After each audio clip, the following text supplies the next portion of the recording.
Eugene, and I will be presenting two prisoners and a main king. And I'll just skip the table of contents. Who have read the abstract? Who have understood the problem? I see a lot of hands and I'm happy. Well, I didn't read the abstract. Well, before going to the actual problem, let me explain about what a logic puzzle. There are a bunch of logic puzzles. This is one of the very popular one. So there are four prisoners. They are wearing either black hats or white hats. And they have to guess what's their hat color without looking at their own hats. This is a very popular one. I'm not going to explain this one here. I have another one, like there are three prisoners, there are five hats, three of them are black, two of them are white. Then they have to guess what hat color they are wearing. Again, they cannot see what they're wearing. These are the popular ones, and you can see the solutions very easily. But today I will be talking about a problem with reversey. So, who knows what a reversey is? I see quite a few hands, and it's a board game. It's 8x8 board with 64 discs. One side is colored white, one side is colored black. So the rule of this game goes like this. There are two prisoners. One of them will enter in a room with a reversey, and 64 discs are placed randomly. They look at the board, and a king will tell a number, an integer from 1 to 64. Then, the first prisoner has to flip a disc. He can choose which disc to flip. Then, after that, the first prisoner will go out, second prisoner will go into the room and look at the board and guess what the number that the king said. This might be a little bit hard. If you guess randomly, the probability of guessing correctly is very low. It's 1.5625%. But there is an algorithm that you can guess it correctly by 100%. So they have enough time to talk about coming up with an algorithm. And let's do the simulation. Let's narrow down the problem into 2x2 board with 4 discs. And let's do like this. Let's decide that the number of black discs is the integer. He goes into a room, there are 4 discs, 2 black, 2 white, and what's gonna happen if a king say 2? Then he'll be in a problem because he has to flip a disc. If he flips a black disc, then it will become 1 black, 3 white. Or if he flips white disc, he will get 3 black, 1 white. So that's a problem. So the important point here is that prisoner doesn't know that the reversey discs are arranged initially. It's totally random. Then they have to flip. They have no choice of not flipping a disc.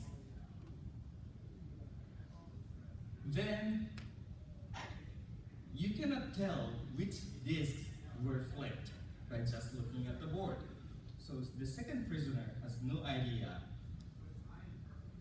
about which disc was flipped by the first prisoner. And there are 64 choices for the first prisoner to flip. So let's talk about the tools. Tool number 1, binary. So this is something that is very familiar for the computer science students, that it's a number of systems expressed in zeros and ones only. And this is a very nice tool in this particular problem because there are 64 disks, which is 2 to the power of 6. So, for example, I can define like the white disk is representing 0 and the black disk is representing 1.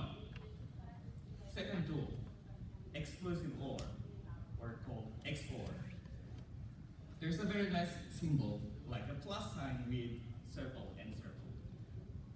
So the rule goes like, when two inputs are the same, the output is 0, and when two inputs are different, the output is 1. And tool number 3, parity. It's another name for even or odd. It's a method used for error detection. So on the left side, you see 2 blacks or 2 ones, so you can say that it's even. On the right side, you see 3 ones, which are odd. And the result of the parity, instead of giving in even or odd, we say it as 0 or 1. Even is 0, odd is 1. So let's prepare. So we will put a number on the board from 0 to 63. Please pay attention that it's not from 1 to 64, it's from 0 to 63. We will be starting from 0, and there's a nice reason why. When we start from 0, then all the numbers up to 63 can be expressed as 6 bits of binary numbers. So we'll start filtering the board. We'll split the board into half like this. 2 to the 0th bit means the rightmost bit. So the result will be all the odd numbers are chosen and all the even numbers are not chosen. Is this clear enough? Can you see that there's the red ones and the black ones again? Yes. So the red ones are the ones that we will be picking up. So this is a filter by 2 to the 0th bit. Let's get another filter with 2 to the 1st bit. Then all the red ones are being chosen. 2 to the 2nd bit filter will go like this. And similarly, 2 to the 3rd bit will be like this, 2 to the 4th bit, and 2 to the 5th bit. So far I have made 6 filters, which all of them will look like this. It's a little bit small, but it's just a repetition.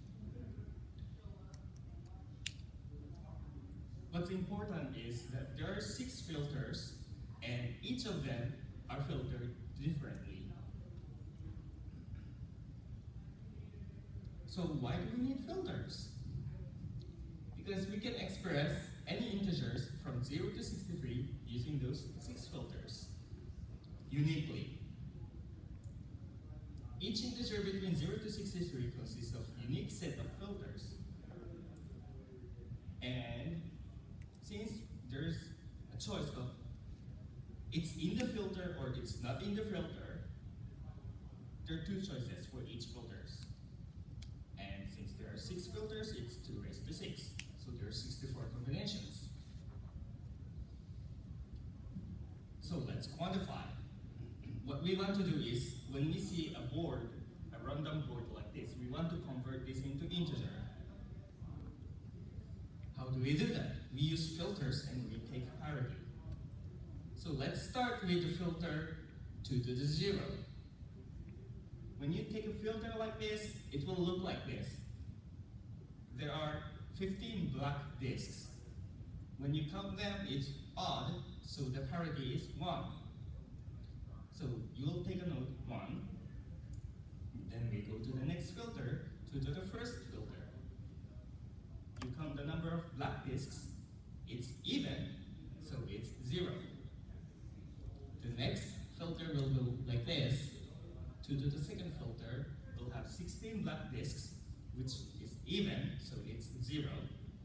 Next filter, 2 to the 3rd power, so that's 17 black disks, it's odd, so the parity is 1. Next filter, 2 to the 4th, there are 15 black disks, the parity is 0. Then finally, the 2 to the 5th filter will have 15 black disks and the odd parity, so it's 1. So when you take 6 filters, you have a set of 1, 0, 0, 1, 0, 1.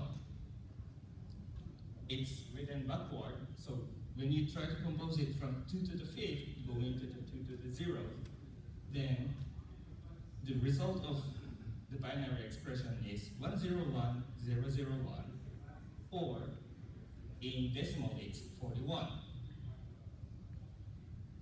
So it was good that you can convert a board into an integer. Why do we do that?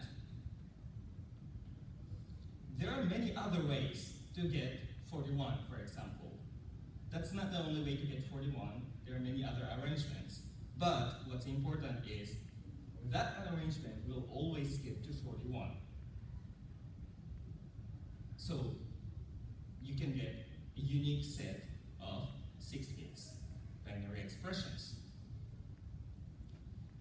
The parity of the 6 filter changed by flipping a disk. It can be black or white, or black to white, or white to black.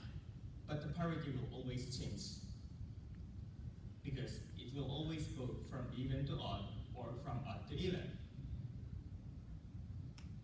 So the solution, this is a solution. It's not the solution, but I came up with a very nice solution.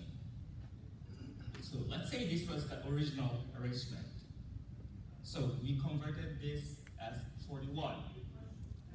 Let's say the number that the king told is 53, and we want to flip a disk. We have to choose which disk to flip.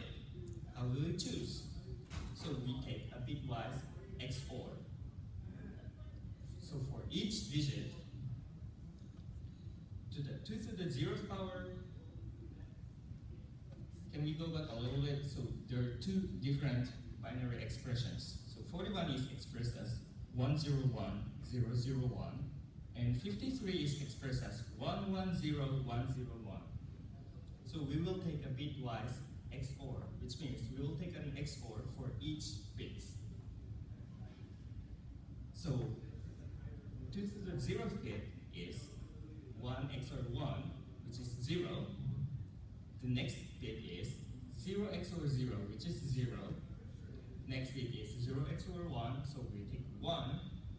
Next bit, 1 XOR 0, which is 1. Next bit, 0 XOR 1, which is 1. And finally, 1 XOR 1, which is 0. So we get 28, which is expressed as 011100. Can you see it? Yes. Okay. So this is the disk that we want to flip. So let's flip the number 28 disk. Flipped. Then when we take the parity, I'm going to skip the process because it's just a repetition. But the result of the parity is, the result is 110101, which is 53. So just by flipping one disk, you were able to change from 41 to 53. And what ifs? What if the integer that King told is 64? How can we make it? There's no 64 in the conversion from the board to an integer. We can only make from 0 to 63. Then convert it to 0. 0 is treated as 64 in this particular case. Another problem. What if the integer that King told is exactly the same as the integer obtained from the reverse board? Which means if the given board is 41, and if the integer told by the king is also 41, then which disk is being flipped? Answer is flip number 0. Then that will not affect any filters, so it will stay the same. So the summary will be like this. So when you assign an integer from 0 to 63, you have to make sure that you communicate well before. But let's say we start from 0 on the left top corner, all the way to the right bottom corner, 63. Then prisoner A converts the board into integer. then convert it to binary number. Prisoner A calculates which disk is to be flipped by using bitwise XOR. Then, prisoner B converts the reversal board again into 6 bits binary number. Then, that's the number that is being told by the king. Then, 2 prisoners are released. Yay! And that's the reference. Any questions? Can you do it the other way around? So if I have a reversal board and then a prisoner flips a disk, can I go in and use something similar to figure out which disk they flipped? You cannot tell which disk was flipped, but well, you mean if you're given an integer? No. No. Just if somebody, there's a reversal board set up, somebody walks in the room, flips a random disk, can you use something similar? If I walked in after them, can I use this to figure out which disk was flipped? I don't think so, unless there's a rule like when you know the initial setup and if you know the parity. Okay. If you know the initial integer, then when a person randomly walk in and flip a disk, then you can calculate by bitwise XOR. Yes? So it looks like your solution depends on both that the reverses look like binary, there's a black and white with that, Mhm. and there's a power of 2 as the number of spaces. Yep. If I changed the layout of the board so that it was a triangular board or a hexagonal board, would I be able to do similar things? You can, but it's gonna be a little bit harder because it means that you have to allocate spaces for the empty spaces to make a power of 2. That's one problem. And another problem is that you cannot flip the ones in the empty spaces.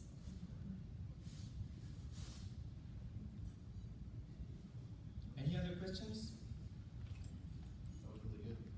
Peter, was this something that you solved the puzzle and worked a long time and came up with the answer, or did you just have to work to understand the answer? Because I've had to work to understand the answer from what you've said. I mean, I get the general idea. I'm just wondering about whether you came up with a solution similar to the solution that was given, or whether you looked at the solution and then just worked to understand it. The first one. Oh, nice. That Well, doesn't surprise me with you, but I just wondered. It is a very difficult problem, and it took quite a long time to figure out. Yeah, And I needed a clue though, yeah. but with the clue I was able to solve. And the problems are being posted here. And thank you very much.